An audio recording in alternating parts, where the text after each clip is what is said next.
If you plan on going to see a psychologist, wouldn't you want to speak with someone who you feel you can relate to? Many people in the black community say they're having a hard time finding black therapists. Let's talk more about this and why this is such a concern. It's our great pleasure to welcome back to the program Dr. Myrna Lashley, Associate Professor of Social and Transcultural Psychiatry at McGill. Dr. Lashley, welcome back to the show. Thank you very much for having me. I hope you're well. I'm doing great, and even a guy like me, Dr. Lashley, even, a white male demographic 25 to 54 can understand how if you're, let's say, a young black woman and you need help, and everywhere you go, it's a 55-year-old white guy. That could be, to me, it's like, well, you're not going to find someone that can truly understand you. That's exactly the issue. That's one of the major issues. Absolutely. So let's talk about this more. Explain to me maybe some of the things. I mean, I think I get it, but from the broad perspective, tell me a little bit more on this, why it's so important. It's very important. Not only does it have to do with representation, which is one issue, but it has to do with comprehension. It has to do with really understanding the lived reality. One of my clients once said to me, she waited a year to see me. And she said because she had gone to see someone else, and she said, for my first 3 sessions with that person, I was paying them for me to teach them what my life is like, the environmental things that impact on my life, the social issues, the systemic racism. When I come and see someone like you, I don't have to go through that. You know what I'm talking about. And that's the starting point. That people need to know, and I've heard it from other nationalities and other ethnicities also. I have a Chinese friend, and she told me that her mother said she won't go and see anybody who's not Chinese because she doesn't want to have to pay them to teach them. Well, and that's it. Obviously we started off with the black community, but that's just the jumping off point to basically when it comes to therapy, when it comes to psychology, you want to be talking to someone that can understand where you're coming from. Precisely so. And if you have to be teaching, and the other thing is that if we're not well trained, if the psychologist or the mental health person who's helping you isn't very well appreciative of the environmental situations under which you struggle, they could end up inadvertently increasing the oppression that you experience daily. And that who wants that? And certainly that's the opposite of help. That's the yes. I have to ask you, Dr. Lashley, what is right now? Let's talk about our city. Let's talk about Montreal. What is the current state? You mentioned how someone had to wait a year to see you.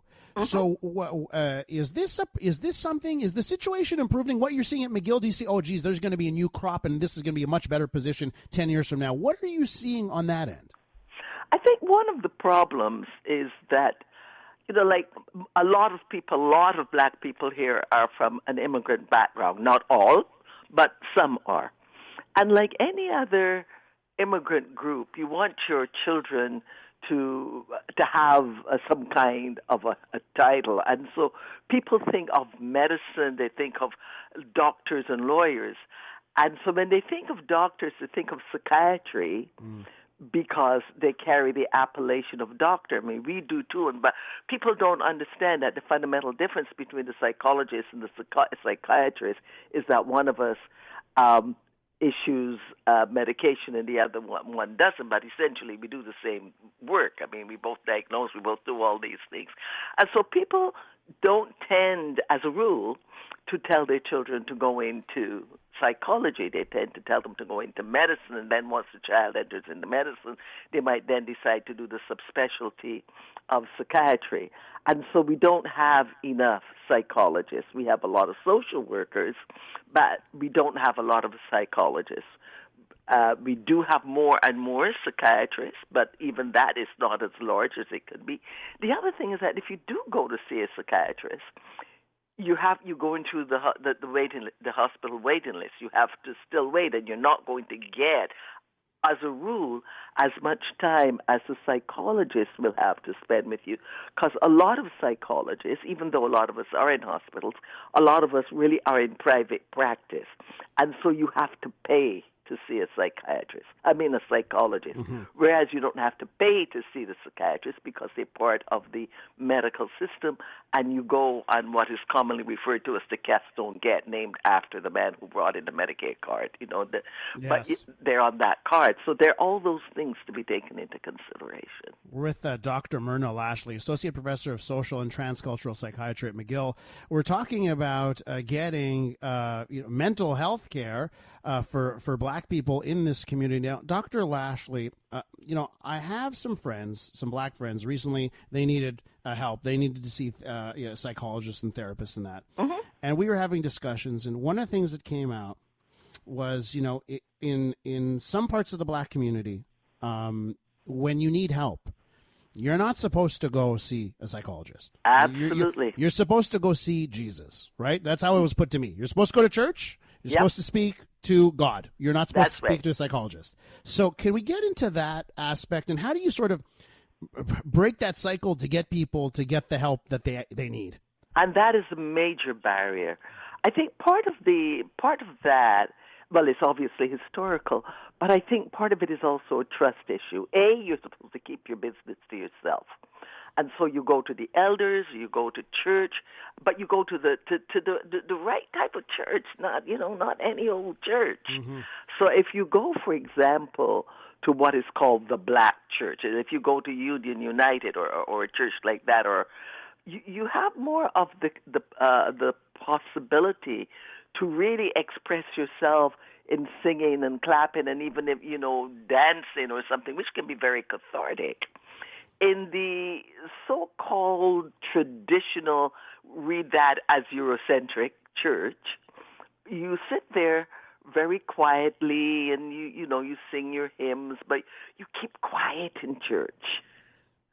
So the opportunity for that catharsis which some people need isn't there. Also at the Black church, you have a personal relationship with God. You can talk to God directly. You don't need the priest or whoever to intercede for you. You can do that on your own. You're encouraged to do that on your own. But a really, really important thing is that a lot of the people surrounding you have experienced what you have experienced or are experiencing. So you can turn to people around you and say, this is happening, and no one's going to tell you get the chip off your shoulder, or, you're misinterpreting, or just, build some resilience, learn to deal with it. None of that nonsense is going to be said to you. You're going to be, in the vernacular, you're going to be met where you are. Mm. So in those churches, God is going to meet you where you are. You can go through a catharsis with the singing and the chanting and the dancing, and you can have other people surrounding you who understand exactly what you're talking about. And so after church, you go down into the community room, and you have your tea or your coffee, and you talk, but you're all talking about the same thing, and you're giving each other sustenance, and you're getting what you need to get through another week, which you don't get in this traditional church. Dr. Lashley, as we wrap up this interview, you were getting text messages during this interview.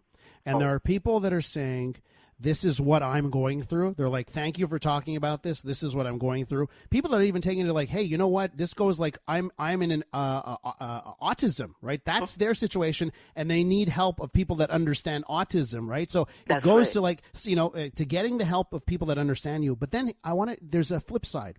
There's a message that I got, and I find this message so hilarious because they're wrong. They don't even understand. They don't even understand it. Someone is writing, medicine is different for different races. Can I ask for a white doctor only? And I just want to point one thing out. Medicine actually is different for different races. Different races are prone to different diseases, and sometimes medicine makes mistakes because they don't realize, oh, geez, there's a disease that's prevalent amongst Asians or amongst Black people or amongst... Precisely. Right. And not only that, medicine traditionally have tended not to take into consideration the specificities of different ethnicities. So, for example, medicine, psychiatry, had an illness.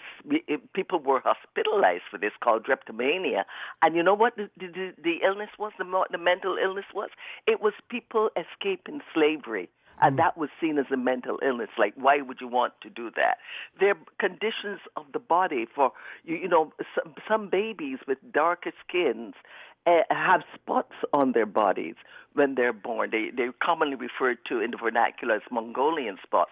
If you don't know about that, you're liable to call the social worker and say that you've got a baby here who's being abused because you don't understand that.